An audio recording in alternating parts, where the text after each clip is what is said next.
લાખની હું વાત કરું છું ત્યારે શક્ય નહીં પણ સર એ જાણવું જરૂરી છે આપની પાસેથી કારણ કે આપ અભ્યાસુ છો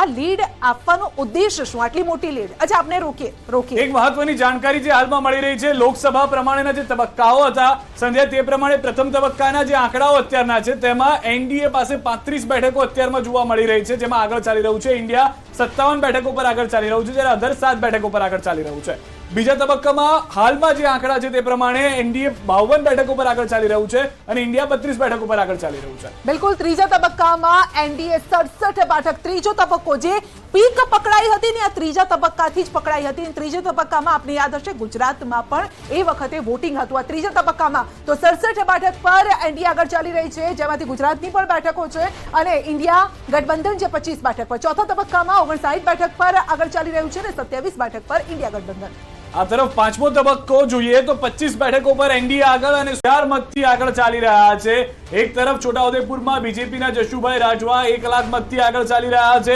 પોરબંદરમાં બીજેપીના અર્જુન મોઢવાડિયા પેટા ચૂંટણીમાં 16,000 મતથી આગળ ચાલી રહ્યા છે વડોદરામાં હેમાંગ જોશી 1 લાખ મતથી આગળ ચાલી રહ્યા છે વધુ એક અપડેટ પંચમહાલથી રાજપાલસિંહ 1,23,000 મતથી આગળ ચાલી રહ્યા છે એક તરફી મુકાબલો અહીંયા પણ જોવા મળી રહ્યો છે કચ્છમાં વિનોદ ચાવડા 20,000 મતથી આગળ ચાલી રહ્યા છે તો